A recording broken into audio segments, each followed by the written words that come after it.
Hello दोस्तों, एक बार फिर से आप सभी का स्वागत है मेरे यूट्यूब चैनल ट्यूशन वाला में। मैं हूं आपका मेंटोर जो लेकर के आया है एक बेस्ट सीरीज आपके लिए, जिसमें मैं बनाऊंगा आपको जीरो से हीरो।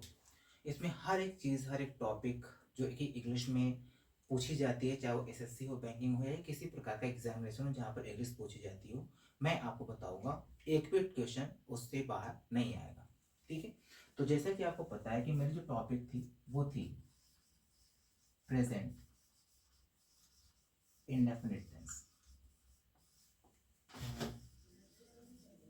और इस हमारे प्रेजेंट इंडेफिनिट टेंस के बहुत सारे टॉपिक्स मैंने आपको पढ़ा रखा है। हमारी अभी ये पॉजिटिव ही चल रहा है। ठीक है। ये हमारा पॉजिटिव ही है, पॉजिटिव सेंटेंसेस। दोस्तों, जिसमें जैसे कि आपको पता है कि पॉजिटिव सेंटेंस में कई प्रकार के सेंटेंस होते हैं। लोग आपको केवल जाता है, खाता है, रोता है, इस प्रकार के सेंटेंसेस पढ़ा कर वो खत्म कर देते हैं, लेकिन नहीं, मैं ऐसा नहीं करने वाला हूँ। मैं इस पॉजिटिव सेंटेंस में जितने टाइप्स के सेंटेंसेस हो सकते हैं जो आप यूज करते हो, वो सारी चीजें मैं आपको बताऊंगा। आज मेरा है डे 6, प्रेजेंट इंडेफिनिट टेंस का पॉजिटिव सेंटेंस का ये छठा दिन है, जिसमें मैं आपको पढ़ाने जाऊंगा कुछ नई टॉपिक्स। ठीक, देखिए मेरी टॉपिक जो आज की होगी वो होगी know how to. Know how to. अब इसका क्या मतलब होता है? देखिए, जनरली हम लोग अपने डेली लाइफ में जो इंग्लिश यूज करते हैं उसमें हम लोग यूज कर लेते हैं कि मुझे पता है, मैं जानता हूँ, ये ऐसे किया जाता है, वैसे किया जाता है। तो उसको बोलने का एक तरीका होता है कि हम कैसे उसको बोले, कैसे उसको रिप्रेजेंट करें। तो वही हमारी आज की टॉपिक रहेगी, नो हाउ टू। अब इसमें मैं थोड़ा सा आपको डिस्कस कर देना चाहता हूँ। देखिए, अगर हमारे पास जो सब्जेक्ट होता है, सब्जेक्ट जो होते हैं वो दो टाइप्स के सब्जेक्ट होते हैं। एक तो होगा आपका सिंगुलर, एक सिंगुलर टाइप ऑफ सब्जेक्ट हो गया। एक होगा आपका प्लूरल, एक प्लूरल सब्जेक्ट होगा। अब एक सिंगुलर सब्जेक्ट में जो हमारे सब्जेक्ट होते हैं वो होंगे ही, शी, इट। और अगर किसी व्यक्ति का नेम आ जाता है तो उसे हम सिंगुलर मान लेंगे। प्लूरल में हमारे आते हैं you, we, I and they. या अगर हमारे पास मोर देन वन, राइट। अगर मोर देन वन नेम है, किसी पर्सन का नेम आ गया, ठीक है, या कुछ भी आ गया जो कि एक से ज्यादा है, वो नाउन है, तो उसे भी हम मान लेते हैं क्या, वो हमारा प्लूरल सब्जेक्ट। ठीक। अब मैं ये क्यों बता रहा हूँ, क्यों? जैसा कि इंडेफिनिट टेंस में आपको बताया गया है कि मैं ऑलरेडी बता रखा हूँ कि in the present indefinite tense we have to use S R E s in the end of the verb. Verb के लास्ट में मुझे एस और एस लगाना रहता है। तो यहाँ पर जो आपके सेंटेंसेस जो आप देख रहे हो, यहाँ पर जो मैंने लिखा हुआ है कि नो हाउ टू, अब यहाँ पर भी तो आपको लगाना पड़ेगा, एस और एस तो आपको लगाना ही पड़ेगा। विदाउट एस और s how can we make a sentence? Okay. तो यहाँ पे देखो एस और एस आप लगाओ। अब ये एस और एस आप कहाँ पे लगाओगे? बिकॉज आप नो में लगाओगे, हाउ में लगाओगे, टू में लगाओगे, कहाँ पे लगाओगे? तो आपको पता होना चाहिए कि this S and E S will use, suppose यहाँ पर आप लिख रहे हो तो इनके साथ में जो हमारा नो है, ठीक, नो, इसमें आप क्या करोगे, नोज करोगे। ठीक है। यहां पर आप क्या करोगे, नोज करोगे, है ना? यस। यहां पर आप क्या करोगे, नो। और ये ऐसे ही no need, okay, to use S R E S. यहां पर no need to use S R E S, यहां पर आपको एस और ई एस यूज करने की कोई आवश्यकता नहीं। ठीक है। तो देखिए, अब इसको हम इसके साथ यूज करेंगे और इस नो को हम इसके साथ यूज करेंगे। थोड़ा सा मैं यहाँ पे आपको क्लियर कर देना चाहता हूँ कि after to, as you know that to is a, what is to? To is a preposition. ये हमारा एक प्रीपोजिशन है। And I want to make you clear that after preposition, after this preposition we have to use gerund, noun. Preposition के बाद हमें क्या use करना होता है, जेरेंड या नाउन यूज करना होता है। Basically I want to tell you that gerund and noun. तो अगर मैं इसकी बात करूं तो आफ्टर प्रीपोजिशन हमें यूज करना है नाउन, क्योंकि बेसिकली जो हमारा जेरेंड होता है वो भी हमारा क्या होता है, नाउन ही होता है। तो इस प्रीपोजिशन के बाद हमें क्या यूज करना है, नाउन यूज करना है। Is that clear? Okay. I hope सबको क्लियर हो रहा होगा, है ना? आप स्क्रीनशॉट ले सकते हैं, तब तक आप स्क्रीनशॉट ले लीजिए।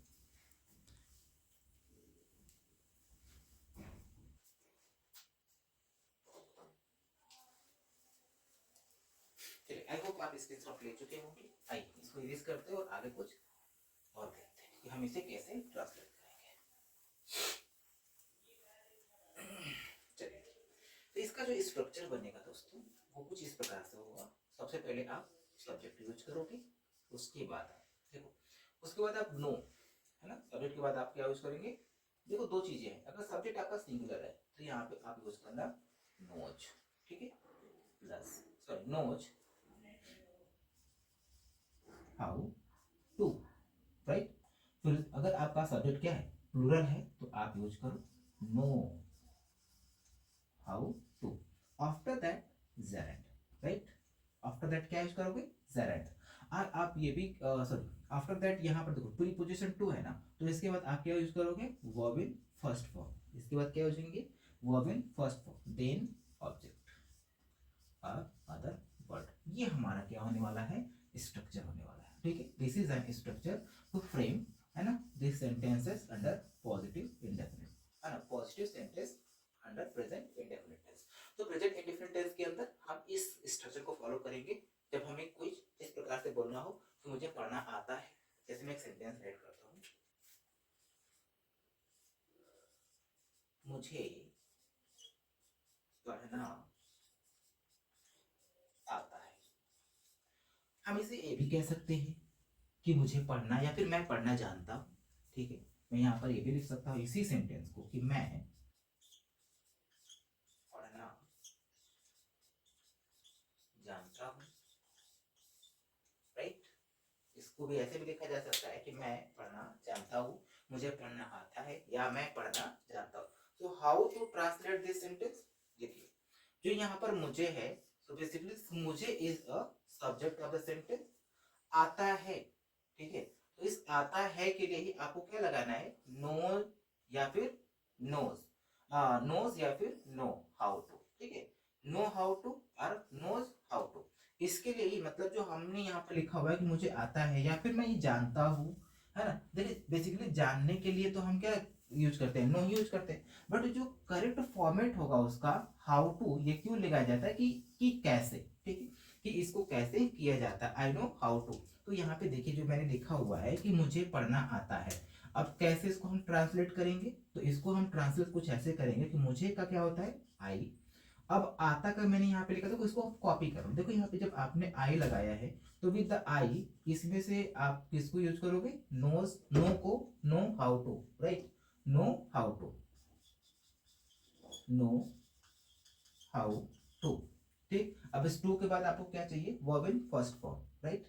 तो वर्ब इन फर्स्ट फॉर्म क्या है यहाँ पे, पढ़ना, आई नो हाउ टू, पढ़ना का रीड, ठीक, कॉपी कर सकते हैं, I know how to read. इसी तरीके से इस जो सेंटेंस यहाँ पर हिंदी में लिखा हुआ है कि मैं पढ़ना जानता हूँ, there is no difference between this and this. Hindi में भले आपको अंतर दिखाई दे रहा होगा, बट इंग्लिश में कोई डिफरेंस नहीं है। इंग्लिश में आप फिर से वही कॉपी कर दोगे, I know how to read, ठीक। आगे देखो, मेरी बहन को खाना बनाना, सॉरी, खाना बनाना आता है।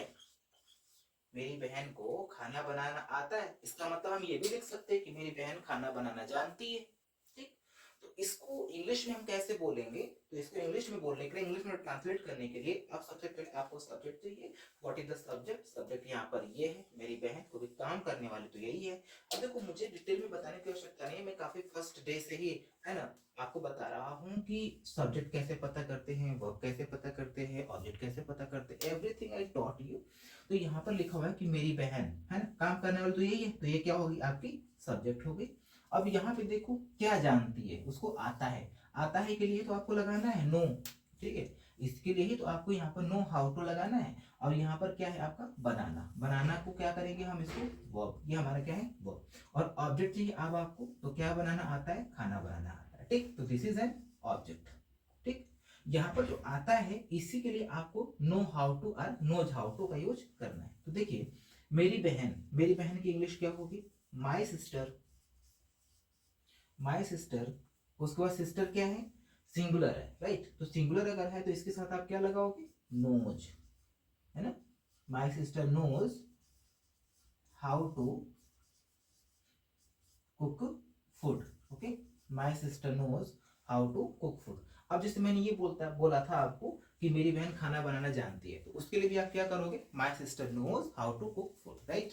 How to cook, how to prepare, है ना, ये भी कह सकते हैं। चलिए अब इसमें मैं आपको कुछ एक्सरसाइज देता हूँ, आप करके कमेंट बॉक्स में बोलना, है ना, या फिर लिख के बताना। मैं उसको चेक करके देख करके आपको जरूर उसका आंसर करूंगा कि आपने सही बनाया है या कि गलत बनाया है। आइए देखते हैं। पहला,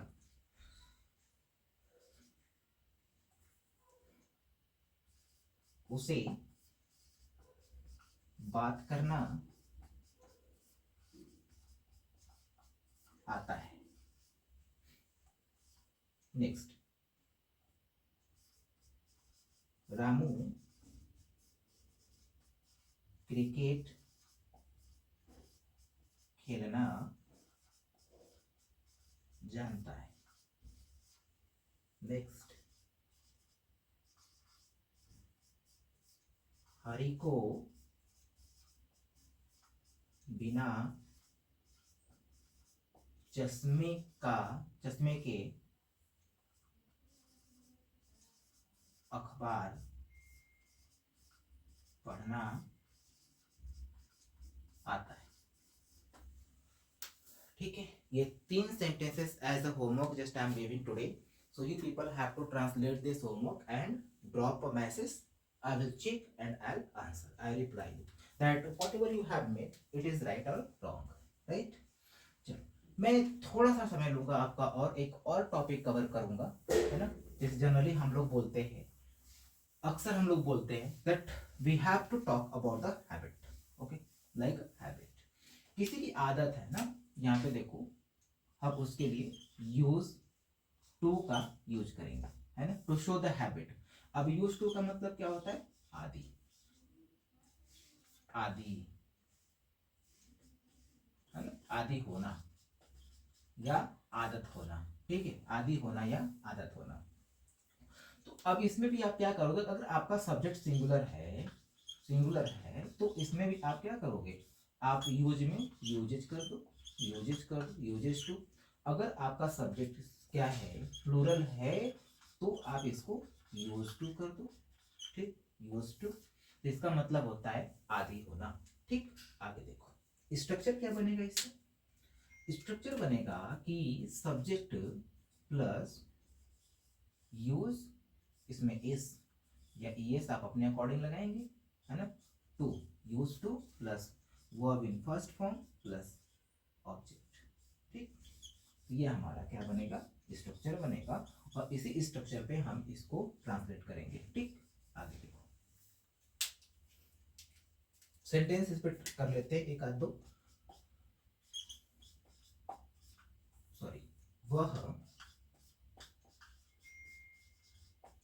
क्रिकेट खेलने का आदी है। वह क्रिकेट खेलने का आदी है। तो यहाँ पर आदी है, तो यहाँ पर क्या हो गया, यूज टू लगाओगे, ठीक है। तो यहाँ पे देखो वह के लिए आप क्या यूज करोगे, ही, आदी है तो यूजेस टू, है ना, उसके बाद खेलना, प्ले, ही यूजेस टू प्ले क्या, cricket, right, uses to play cricket. चलो एक और देख लेते हैं। रवि समाचार पत्र पढ़ने का आदी है, ठीक। आइए इसको बनाते हैं, रवि समाचार पत्र पढ़ने का आदी है। अब देखो कौन आदी है, रवि, तो पहले हम क्या करेंगे, रवि, ठीक। रवि क्या है, आदी है, तो इसके लिए क्या हम लगाएंगे, uses to, Ravi uses to. अब देखो आदि है क्या करने का, पढ़ने का, पीछे से एक एक करके करते चले आओ। देखो मैंने पहले रवि लिख लिया, इसके बाद पीछे से करो आदि, तो आदि का यूज टू हो गया, पढ़ने का है ना, use to read, use to read. क्या पढ़ने का, समाचार पत्र, तो क्या आ जाएगा आपका, न्यूज पेपर, राइट। समझ में आ गया होगा, है ना। तो आज के लिए ये 2 टॉपिक, फिर कल मिलेंगे, है ना, नए टॉपिक के साथ। अब हम अपने इस पॉजिटिव सेंटेंस को लगभग खत्म करने के कगार पे आ चुके हैं। एक आध टॉपिक और बचा हुआ है, उसके बाद हम इस पॉजिटिव को खत्म कर देंगे। उसके बाद मैं पढ़ाऊंगा आपको निगेटिव, उसके बाद इंट्रोगेटिव। देखो इंट्रोगेटिव में भी बहुत मजा आने वाला है, क्योंकि हम बहुत अच्छे अच्छे टॉपिक्स और बहुत अलग न्यू नया नया एक नियम्स मैं आपको बताऊंगा। शायद आपको नहीं पता होगा या फिर आप जानते भी होंगे, है ना। मैं ये नहीं कह सकता कि आप बिल्कुल भी नहीं जानते हो, आप जानते भी होंगे, लेकिन फिर भी मैं कोशिश करूंगा कि आपको A to Z इस टेंस में दे सकूं। Okay, thank you. अगर आपको ये वीडियो पसंद आई हो तो कृपया लाइक, शेयर और सब्सक्राइब जरूर करें। धन्यवाद।